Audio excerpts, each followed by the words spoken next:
Assalamualaikum warahmatullahi wabarakatuh.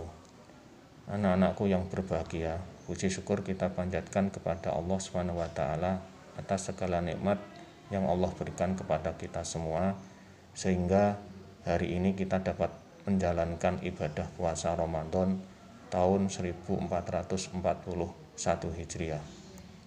Semoga anak-anak dalam keadaan sehat walafiat. Dalam kesempatan ini Bapak akan menyajikan pembelajaran tarikh tentang Abdullah bin Mas'ud mulia karena Al-Quran. Abdullah bin Mas'ud adalah salah satu sedikit sahabat yang mengumpulkan dan belajar Al-Quran langsung dari mulut Nabi Muhammad SAW. Beliau memiliki kecerdasan dan ingatan yang kuat, sehingga ia mengetahui betul kapan, di mana, dan kepada siapa atau asbabun nuzul sebuah ayat diturunkan. Maka tidak heran jika Nabi Muhammad SAW menyerukan kepada kaum muslimin ketika itu untuk belajar Al-Quran, salah satunya kepada Abdullah bin Mas'ud. Untuk lebih jelasnya, silahkan kalian menyaksikan video berikut ini. Berawal dari kisahnya sebagai seorang penggembala kambing milik seorang tokoh Quraisy, ia akhirnya dicatat sejarah sebagai seorang yang gemilang di bidang ilmu Al-Quran. Mempelajari kisahnya, umat manusia mendapatkan keteladanan dalam hal kejujuran, keberanian, serta kecerdasan sang sahabat Rasulullah yang satu ini. Abdullah bin Mas'ud, anak seorang budak wanita bertubuh kecil yang berasal dari keturunan Bani Zuhroh, sebenarnya sangat jarang bersosialisasi dengan masyarakat Mekah. Hal ini disebabkan karena pekerjaannya sebagai penggembala kambing yang mengharuskan ia keluar dari kota Mekah untuk menggembala ternak milik tuannya. Dan di saat Islam datang melalui utusan Allah, Muhammad SAW, di saat itulah kota Mekah mulai gempar dengan ajaran yang dibawa Rasulullah SAW yang dianggap mengganggu kestabilan dan keharmonisan kehidupan masyarakat kota Mekah. Tapi Abdullah bin Mas'ud tak mau ambil pusing dengan urusan yang sedang dihadapi masyarakat Mekah. Usianya masih terlalu belia untuk mengurusi hal-hal yang ia anggap tak memiliki manfaat untuknya.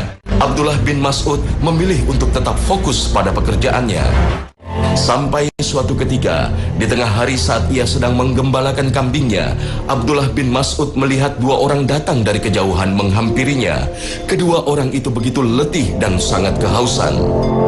Lalu ditanyalah Abdullah bin Mas'ud oleh kedua pengembara itu, apakah ia memiliki ternak yang susunya bisa diperah untuk diminum.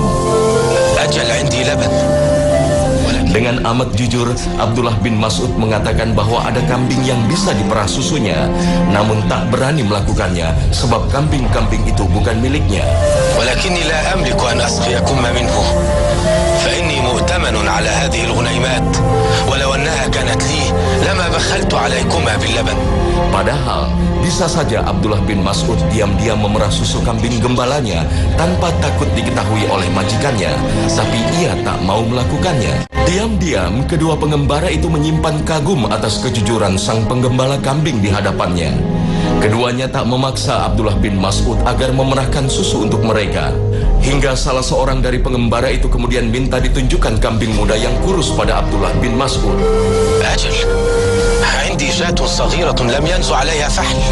Ajaibnya, setelah sang pengembara melafazkan ucapan yang tak dimengerti oleh Abdullah bin Mas'ud, seketika saja kantong susu kambing kurus menjadi dipenuhi susu, hingga cukup untuk memuaskan dahaga dan lapar kedua pengembara. Bahkan Abdullah bin Mas'ud juga menikmatinya sampai puas. Merasa takjub dengan tindakan sang pengembara, Abdullah bin Mas'ud minta agar ia diajari ilmu yang dimiliki sang pengembara. Dari situlah akhirnya ia tahu bahwa sang pengembara tersebut adalah Muhammad SAW, sang pembawa risalah Allah Subhanahu wa Ta'ala, bersama sahabatnya Abu Bakar radhiyallahu anhu yang sedang melarikan diri dari kejaran kaum Quraisy. Abdullah bin Mas'ud mengatakan, ini bukan kambing saya, ini kambing saya gembalakan punya orang. Dan ini yang menarik, bahwa kejujuran, amanah ketika mendapatkan sebuah amanah, ketika orang mendapatkan kepercayaan, maka dia amanah. Pasti ketika kita adalah seorang pengusaha umpamanya, kita akan sangat nyaman ketika kita memiliki para karyawan yang amanah. Kalau kita sebagai seorang suami, kita suka dengan istri yang amanah. Kalau kita seorang istri, kita suka punya suami yang amanah. Sebagai orang tua, suka dengan anak-anak yang amanah, begitu seterusnya. Satu masyarakat besar sangat nyaman ketika punya pemimpin yang amanah. Karena itulah, amanah ini adalah merupakan sebuah akhlak yang sangat mulia yang ditanamkan oleh Rasulullah SAW di para sahabatnya. Bahkan Allah Subhanahu wa taala memerintahkan, innallaha ya'murukum an tu'addul amanati ila ahliha. Sesungguhnya Allah Subhanahu wa taala memerintahkan kalian untuk menunaikan amanah kepada yang berhak. Sampai Quran bicara tentang masalah amanah. Dan kita tahu bahwa yang terbiasa mengingkari, berkhianat terhadap amanah adalah kebiasaan munafik, bukan kebiasaan orang beriman. Makanya orang beriman tidak terbiasa mengumbar janji, tidak menganggap bahwa sebuah amanah adalah satu hal yang sifatnya kemuliaan, tapi dia adalah sebuah beban. Karenanya dia akan menjalankan amanah itu sebaik-baiknya. Kita tahu bahwa bagaimana amanah itu memang sesuatu yang harus dilatihkan sejak usia kecil. Rasulullah Muhammad SAW mengajari anak-anak kecil di zamannya sudah dilatih untuk memiliki sifat amanah sejak usia sangat kecil. Maka satu hal yang ironi, ketika hari ini anak-anak kecil umpamanya kita ajari sebuah kebohongan massal, diajari di rumahnya, diajari berdusta saat ujian nasional, diajari berbagai macam dusta, maka hasilnya pasti pembohong-pembohong besar ketika nanti mereka menjadi pemimpin, ketika mereka nanti mendapatkan tugas amanah di tempatnya masing-masing. Dan Rasulullah SAW memperhatikan betul. Bayangkan seorang sahabat Nabi SAW, Abdullah bin Busr radhiyallahu anhu, itu sampai dijewer telinganya oleh Nabi SAW gara-gara dia tidak menyampaikan amanah anggur, padahal hanya anggur. Berapalah harga anggur? Tetapi ini bukan masalah anggur, tapi ini masalah pembelajaran pada seorang anak tentang masalah amanah. Begitu besarnya tanggung jawab ini, sehingga seharusnya amanah ini kita tanamkan sejak usia sangat awal, usia dini. Kita beri dia amanah semampu mereka, terus kita latih sampai kita bisa melihat hasilnya bahwa mereka adalah anak-anak yang amanah. Kelak mereka menjadi orang yang besar, maka mereka menjadi orang yang amanah dimanapun posisinya, maka dia amanah dan dia akan membuat nyaman siapapun yang ada sekelilingnya. Maka tak lama setelah pertemuannya dengan Rasulullah SAW dan Abu Bakar, Abdullah bin Mas'ud kemudian menyatakan diri memeluk Islam. Keislamannya di masa awal membuat ia dicatat sebagai as-sabiqunal awalun, yang berarti generasi awal yang memeluk Islam. Generasi awal pengikut Rasulullah SAW kebanyakan berasal dari kaum lemah dan miskin. Hal ini yang membuat sebagian besar pembesar Quraisy memandang sebelah mata ajaran yang dibawa Muhammad SAW. Mereka beranggapan bahwa orang-orang lemah dengan mudah dibodohi oleh Muhammad SAW dengan segala iming-imingnya. Abdullah bin Mas'ud diantaranya, tapi ia berhasil mematahkan anggapan kaum Quraisy bahwa ia dan golongan lemah lainnya tidak seperti yang mereka pikirkan. Maka sejak keislamannya, ia yang selalu berada di sisi Rasulullah SAW kemudian menjelma menjadi sosok yang dikenal kecerdasannya. Ia merupakan sosok sahabat yang dikenal begitu senang dengan ilmu, terutama mempelajari Al-Quran.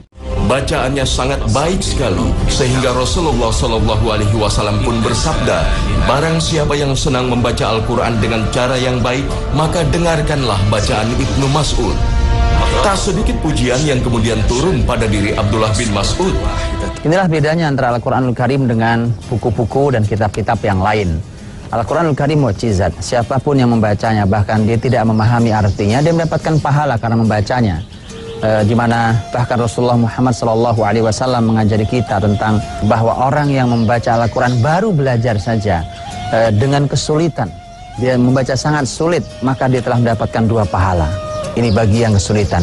Tapi orang-orang yang sudah mahir membaca Al-Quran dengan lancar, dengan tajwid yang benar, al-mahiru bil Qur'ani ma'as safaratil kiramil bararah, yang mahir membaca Al-Quran, maka dia akan bersama dengan para malaikat yang mulia itu. Sangat tinggi posisinya. Karena itulah maka membaca, bahkan tidak mengerti artinya pun adalah sebuah kemuliaan, pahala yang menanti. Bahkan Rasulullah SAW menyampaikan, Iqra'ul Qur'an, fa'innahu ya'ti yaumal qiyamati syafi'an li ashabih. Bacalah Al-Quran, karena kelak Al-Quran yang akan memberikan syafaat bagi mereka-mereka yang akrab dengan Al-Quranul Karim. Jadi kemuliaan. Apalagi mereka-mereka yang sampai menghafal Al-Quran Al-Karim, sampai menyelesaikan hafalan Al-Quran Al-Karim. Bahkan Rasulullah SAW menyampaikan bahwa mereka adalah ahlullahi wa khassatuh. Mereka adalah keluarga Allah Subhanahu wa taala. Ini sebuah bahasa yang harus dimaknai benar, bahwa artinya begitu dekatnya para ahli Al-Qur'an dengan Allah Subhanahu wa taala. Wa khassatuh, dan ini adalah hamba-hamba yang khusus di sisinya. Karena itulah maka ketika kita baru bisa membacanya, bahkan baru belajar sudah diberi pahala, agar kita bersemangat. Nanti kita bisa lancar sesuai tajwidnya, lebih tinggi lagi posisinya. Menghafal Quran 30 juz, lebih tinggi lagi. Karena itulah posisikan Quran dengan ketinggian kemuliaannya sesuai dengan ketinggian dan kemuliaannya. Jangan justru melecehkan Al-Quran untuk fungsi-fungsi yang dia bukan merupakan fungsinya. Ketika Al-Quranul Karim dibaca dengan niat-niat yang salah, itu adalah sesuatu yang menempatkan Al-Quran tidak pada tempatnya. Nabi SAW menyampaikan dalam hadis yang sahih tentang keutamaan membaca ayat dan surat tertentu. Itu ada dalam hadis-hadis yang sahih, dan itulah yang kita yakini. Sisanya, kalau tidak ada, maka berlaku umum bahwa Al-Quranul Karim dari awal hingga akhirnya adalah mukjizat bagi kehidupan kita ini. Selain kecerdasannya dalam mempelajari ilmu, sosok Abdullah bin Mas'ud juga dikenal sebagai sosok yang amat berani.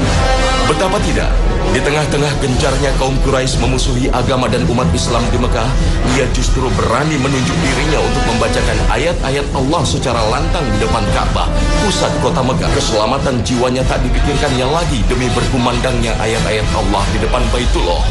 Harapannya agar para tokoh Quraisy dapat luluh hatinya saat mendengar indahnya kalimat Allah di dalam surat Al-Kafirun yang belum pernah diperdengarkan kepada mereka. Namun, keangkuhan telah menutup pintu hati kaum Quraisy. Mereka yang semula menghayati bacaan yang dilantunkan Abdullah bin Mas'ud seketika murka saat mengetahui bahwa bacaan tersebut berasal dari ajaran yang dibawa Muhammad SAW. Tak pelak, para pembesar Quraisy segera saja menghampiri dan memukuli Abdullah bin Mas'ud yang bertubuh kecil dengan bertubi-tubi. Sebisa mungkin Abdullah bin Mas'ud terus melafalkan ayat-ayat Allah sampai akhirnya ia tak berdaya terluka parah. Para sahabat Rasulullah Sallallahu Alaihi Wasallam begitu mengkhawatirkan keadaannya. Ketakutan mereka akan keselamatan Abdullah bin Mas'ud terbukti. Tapi bukan kalimat menyerah yang kemudian meluncur dari lisan Abdullah bin Mas'ud. Ia katakan pada sahabat-sahabatnya bahwa ia akan dengan senang hati untuk melakukannya lagi esok hari. ما كان أعداء الله أهون علي مما هم الآن ولو شئتم لغاديتهم بمثلها حسبك فقد أسمعتهم ما يكرهون. Begitulah Abdullah bin Mas'ud. Sekali ia yakin dengan kebenaran yang dianutnya, pantang rintangan sesulit apapun menghalaunya dari manisnya keimanan. Ia tetap teguh menghadapi tekanan yang ia terima dari kaum Quraisy sampai Rasulullah SAW mendapat wahyu agar kaum muslimin bisa membebaskan diri dari kekejaman Quraisy di negeri Habasyah. Maka di tengah perlindungannya di negeri Habasyah, ia bersama sebagian kaum muslimin lainnya tak kuasa menahan rindu dan memutuskan untuk kembali ke Mekah. Mereka yang baru saja sampai tak lagi mampu menghindari kekejaman kaum Quraisy. Siksaan kembali menyapa Abdullah bin Mas'ud dan sahabat lainnya. تجرؤ على أن تدعوني بهذه الكنية يا راعي الغنم التي لأعذبنكم عذابا لم يعذبه أحد من قبل يا قوم خذوهم. Ia tetap bertahan dengan keyakinannya meski tubuhnya penuh luka siksaan kaum Quraisy. Intimidasi dan kezaliman terus ia terima sampai di tahun ke-13 kenabian. ماذا قال رسول الله قد أذن لنا بالهجرة إلى يثرب. Saat itu turun perintah hijrah ke Madinah, negeri yang menjelma menjadi pusat kebesaran Islam. Di sana, Abdullah bin Mas'ud hidup berdampingan dengan saudara-saudara dari kaum Ansor. Ia banyak mengajarkan Al-Quran kepada saudara-saudaranya. Abdullah bin Mas'ud radhiyallahu anhu adalah salah seorang ahli Al-Quran, dan berhubungan dengan itu maka tentu dalam Islam kita tahu ada aturan-aturan yang berhubungan dengan salat, karena kita dalam Al-Quran juga membaca dalam salat kita membaca Al-Quranul Karim. Dan perlu diketahui bahwa di zaman dahulu yang namanya imam sholat itu bukan sekedar imam yang kita bayangkan hari ini. Bahkan mereka bukan hanya penghafal Al-Quran, tetapi mereka adalah ahli ilmu besar seperti Abdullah bin Mas'ud radhiyallahu anhu. Karenanya kita harus sangat memperhatikan hari ini. Walau kita belum bisa seperti mereka, Tapi kita mulai melakukan tahapannya. Seharusnya tidak semua orang layak untuk maju menjadi imam dalam sholatnya, karena Rasulullah Shallallahu Alaihi Wasallam pernah menyampaikan kepada kita, fal ya ummukum aqra'ukum, hendaklah yang menjadi imam di antara kalian adalah yang paling baik bacaan Qur'annya. Dalam riwayat yang lain, yang paling banyak hafalan Qur'annya. Artinya bahwa tidak sembarang orang. Pertimbangan usia bukan pertimbangan yang pertama, tapi yang pertimbangan pertama adalah siapa yang paling banyak Qur'annya dan paling baik Qur'annya. Walau usianya jauh lebih muda. Usia adalah pertimbangan nomor sekian. Karena Nabi SAW mengatakan kalau sama kemampuan Qur'annya semua, maka siapa yang paling paham tentang sunnah Nabi, tentang hadis Nabi SAW. Kalau sama semua, baru bicara tentang siapa yang paling dulu hijrah. Dan dulu hijrah artinya bahwa termasuk zaman Nabi adalah masalah siapa yang lebih dahulu menerima Islam. Disitulah baru kemudian kita bicara tentang masalah usia. Tetapi nomor satu pertimbangannya adalah Al-Quranul Karim. Karena itu di zaman Nabi SAW, bahwa seseorang mengimami bukan pada masalah usia, tapi pada masalah siapa yang paling ahli Al-Quranul Karim. Seharusnya yang namanya menjadi imam itu adalah sebuah beban yang tidak sederhana. Mari kita lihat salah satu hadis Nabi SAW, mudah-mudahan mengingatkan kita semuanya, di mana Rasulullah Shallallahu Alaihi Wasallam menyampaikan tentang 3 orang yang amalnya tidak melampaui kepalanya. Artinya amalnya tidak bisa naik ke langit. Artinya kalau tidak naik ke langit tidak diterima oleh Allah Subhanahu Wa Taala. Satu di antara mereka adalah imam yang dibenci oleh makmumnya. Tentu dengan kebencian yang benar. Maknanya adalah bukan kebencian pribadi tanpa alasan, tapi kebencian tentang mungkin akhlaknya. Orang tahu akhlaknya tidak baik tapi jadi imam. Orang tahu bacaan Qur'annya tidak baik tapi memaksakan diri jadi imam, dan seterusnya. Pada hal-hal yang memang benar, maka imam yang tetap memaksakan diri menjadi imam pada makmumnya tidak suka, maka amalnya tidak pernah melampaui kepalanya. Artinya amalnya tidak diterima Allah SWT. Statusnya sebagai penggembala kambing perlahan-lahan mulai hilang sebab tak ada perbedaan sosial di dalam ajaran Islam. Ilmu yang dimiliki Abdullah bin Mas'ud juga semakin meninggikan derajatnya di antara kaum muslimin lainnya. Di antara fikih di dalam masalah imamah di sholat, menjadi imam dalam sholat, Rasulullah Shallallahu Alaihi Wasallam bahkan pernah menegur sahabat yang sedang kita bicarakan, Abdullah bin Mas'ud radhiyallahu anhu. Ketika dulu zaman Nabi SAW, Abdullah bin Mas'ud pernah mengimami masyarakatnya sangat panjang. Disebutkan dia membaca surat Al-Baqarah. Bisa kita bayangkan 286 ayat. Pada saat itu Masya Allah disebutkan, ada yang mengatakan dalam riwayatnya adalah sholatnya saat itu sudah malam hari. Orang sudah lelah, bekerja seharian, mungkin sudah mengantuk, mungkin ada yang punya kebutuhan. Ketika Nabi dilapori maka dipanggil, dan Nabi mengatakan, aturidu an takuna fattanan ya Ibnu Mas'ud? Apa kamu ingin menjadi fitnah bagi masyarakat, wahai Ibnu Mas'ud? Maka Nabi mengatakan, kalau kamu jadi imam untuk masyarakat banyak, maka perpendek bacaanmu. Karena di antara masyarakat yang kau imami itu ada yang tua, ada yang sakit, ada orang yang punya keperluan. Kalau orang tua mungkin kita bisa lihat, orang sakit mungkin juga kita bisa lihat dia sakit. Tapi orang yang punya keperluan kita tidak tahu. Orang punya keperluan, maka orang yang menjadi imam harus tahu persis di mana dia mengimami. Kalau mengimami di tempat yang memang kita tahu bahwa orang datang ke situ memang untuk sholat, silahkan diperpanjang. Dan itu memang sholat semakin panjang semakin mulia, benar. Tetapi ketika sholat di tempat-tempat yang keperluan, di tempat-tempat orang yang terdesak oleh waktu segala macam, harus diperpendek. Walaupun sesungguhnya makna pendek dan panjang literatur di kita dengan zaman Nabi berbeda. Karena di kita, menurut kita sudah panjang, zaman Nabi masih terukur pendek. Dan menurut kita, menurut Nabi SAW pendek, dan menurut kita panjang. Maka Abdullah bin Mas'ud setelah melewati masa-masa pancaroba dalam mempertahankan keimanannya di Mekah, kini saatnya ia terjun ke medan perang membela agama Allah dengan sepenuh jiwa raga. Di Perang Badar, perang perdana antara umat muslimin dan kaum Quraisy, Abdullah berhasil menunjukkan eksistensinya sebagai seorang pembela agama Allah yang sejati. Di tengah sengitnya perang yang berlangsung, Abdullah bin Mas'ud yang bertubuh kecil berhasil membunuh panglima perang Quraisy, musuh utama kaum muslimin, Abu Jahal, sang Fir'aun di masanya. Abdullah bin Mas'ud terus berkiprah di sepanjang hidupnya. Tak ada jalan lain yang dicarinya. Kebahagiaan hanya ia rasakan saat ia mendedikasikan hidupnya untuk Allah dan Rasul-Nya. Jalan hidupnya menjadi teladan bagi umat manusia di sepanjang masa. Rahimahullah Abdullah bin Mas'ud.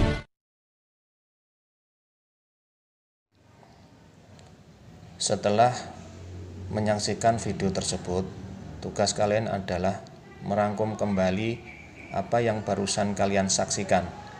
Kumpulkan hasil kerjamu setelah masuk sekolah. Selamat mengerjakan. Mudah-mudahan Allah SWT selalu melindungi kalian sehingga kalian dapat menjalankan ibadah Ramadan di tengah-tengah adanya wabah COVID-19 ini. Jangan lupa selalu berdoa serta jaga kesehatan dengan pola hidup bersih dan sehat. Wassalamualaikum warahmatullahi wabarakatuh.